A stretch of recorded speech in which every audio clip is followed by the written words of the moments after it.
Jadi saya mau tekankan di sini bahwa PDIP bisa pulih martabatnya kalau dia langsung beroposisi dengan Jokowi.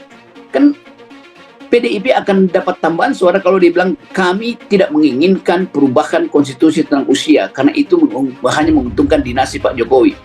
Kan mestinya lega PDIP omongin itu, dan taruhan nama saya itu PDIP akan mengkonsolidasi dirinya. Kami akan memboikot pemilu karena yang dilakukan oleh Presiden Jokowi itu inkonstitusional, yaitu mengaduk-aduk prinsip kesetaraan di dalam pemilihan umum dan sekedar untuk kepentingan anaknya itu. Mesti agak, harus bilang agak kasar, nanti PDIP bilang masa kami ikut kasar. Mesti agak tega mengucapkan itu kalimat itu. Jadi jangan saya yang dijadikan bahan persekusi terus-menerus, tapi persekusi juga Pak Jokowi yang melakukan pelanggaran etik konstitusi. Coba berani nggak tuh?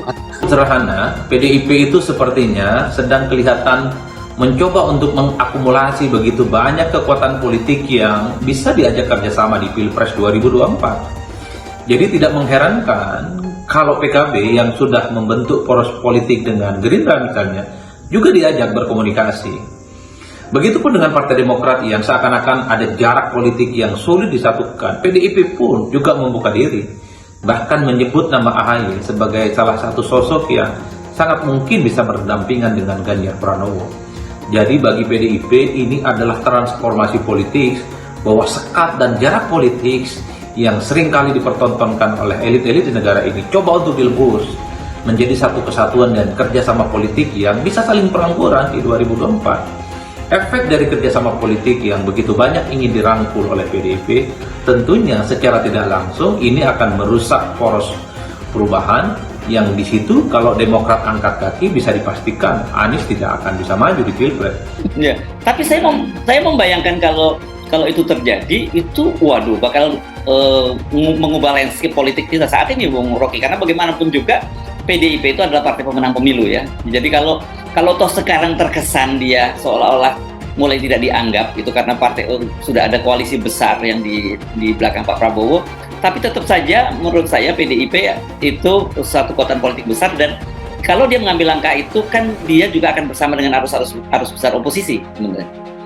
Begitupun dengan Prabowo Subianto. Kalau PKB angkat kaki, sangat mungkin misalnya Prabowo Subianto akan kesulitan untuk maju di Pilpres, kecuali ada pengganti partai politik lain yang kemudian bisa menggenapi ambang batas presiden.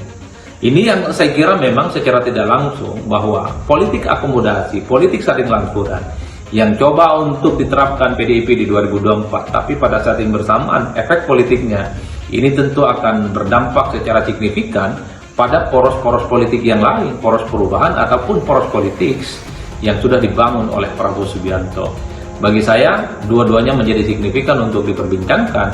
Sekalipun yang mengutama adalah politik saling rangkulan, politik kebangsaan, tapi kalau PKB cabut, kemudian kalau Demokrat juga cabut, bisa dipastikan Prabowo dan Anies akan kesulitan untuk mendapatkan tiket itu. Itu yang saya maksud dari beberapa hari lalu. Mending PDIP bergabung dengan oposisi itu. Tinggalkan aja seluruh legacy dia yang membangga-banggakan petugas partainya. Petugas partainya mengkhianati dia kok bagaimana? Sama juga di saya tuh. Ini karena kata Hasto, itu Jokowi adalah kader kami mesti bela. Loh, kader Anda itu sudah mengkhianati Anda dengan mengacak-acak konstitusi itu. Saya sebutkan ini juga sebagai pretext kan. Dan masa Pak Rocky nuduh Jokowi mengkhianati sebagai kader? Kan sebagai kader Pak Jokowi udah nggak tunduk pada Ibu Mega kan. Jadi itu intinya tuh. Nah sekarang kita bicara tentang realitas politik di PDIP itu.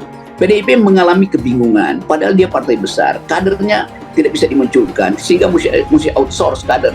Itu Ganjar juga sebetulnya adalah kader yang dia outsource dari posisi Jokowi kan. Dia mesti outsource Sandiaga, akhirnya kelihatan bahwa nggak mungkin itu dilakukan tuh. Sekarang ada Yeni Wahid yang sebetulnya potensial untuk mewakili politik NU secara ideologis sebetulnya tuh. PDIP sangat mungkin undang Anies Baswedan berkoalisi. Dikutip dari News Jakarta, pengamat politik Rocky Gerung mengungkapkan bahwa Partai Demokrasi Indonesia Perjuangan (PDIP) sangat mungkin mengundang bakal capres koalisi perubahan Anies Baswedan berkoalisi. Hal ini bisa terjadi jika PDIP berhadapan langsung dengan Presiden Joko Widodo. Maka Anies Baswedan akan menjadi blok baru karena merupakan kawan strategis yang sama-sama beroposisi. Anies tentu stabil-stabil saja. Anies juga menganggap ya sangat mungkin juga PDIP mengundang dia tuh. Ini terjadilah blok baru itu kan, ucapnya dikutip dari YouTube Rocky Gerung Official Selasa 15 Agustus. Karena kalau misalnya PDIP berhadapan langsung dengan Pak Jokowi, tentu PDIP juga akan menganggap bahwa Anies adalah kawan strategis atau kawan taktis minimal, karena sama-sama beroposisi kan, sambungnya. Kemudian Rocky Gerung juga mengusulkan untuk membuat blok Ketua Umum Partai Gerindra Prabowo Subianto, di mana tujuannya meneruskan program-program pemerintahan Jokowi.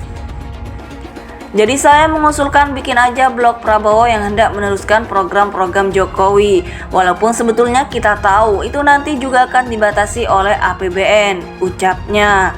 Pikiran Prabowo untuk meneruskan program-program Jokowi tidak bisa dibantah, karena Menteri Pertahanan itu selalu mengatakan mengikuti mantan wali kota Solo itu dari dekat.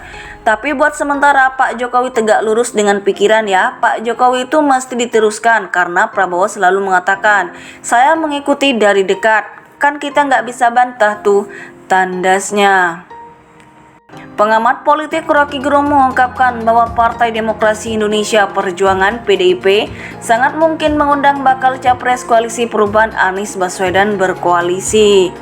Hal ini bisa terjadi jika PDIP berhadapan langsung dengan Presiden Joko Widodo. Maka Anies Baswedan akan menjadi blok baru karena merupakan kawan strategis yang sama-sama beroposisi. Anies tentu stabil-stabil saja. Anies juga menganggap ya sangat mungkin juga PDIP mengundang dia tuh. Ini terjadilah blok baru itu kan, ucapnya dikutip dari YouTube Rocky Gerung Official Selasa 15 Agustus. Karena kalau misalnya PDIP berhadapan langsung dengan Pak Jokowi, tentu PDIP juga akan menganggap bahwa Anies adalah kawan strategis atau kawan taktis minimal, karena sama-sama beroposisi kan, sambungnya. Kemudian Rocky Gerung juga mengusulkan untuk membuat blok Ketua Umum Partai Gerindra Prabowo Subianto, di mana tujuannya meneruskan program-program pemerintahan Jokowi. Jadi saya mengusulkan bikin aja blok Prabowo yang hendak meneruskan program-program Jokowi. Walaupun sebetulnya kita tahu itu nanti juga akan dibatasi oleh APBN, ucapnya. Pikiran Prabowo untuk meneruskan program-program Jokowi tidak bisa dibantah, karena Menteri Pertahanan itu selalu mengatakan mengikuti mantan wali kota Solo itu dari dekat. Tapi buat sementara Pak Jokowi tegak lurus dengan pikiran ya, Pak Jokowi itu mesti diteruskan karena Prabowo selalu mengatakan, saya mengikuti dari dekat, kan kita nggak bisa bantah tuh, tandasnya.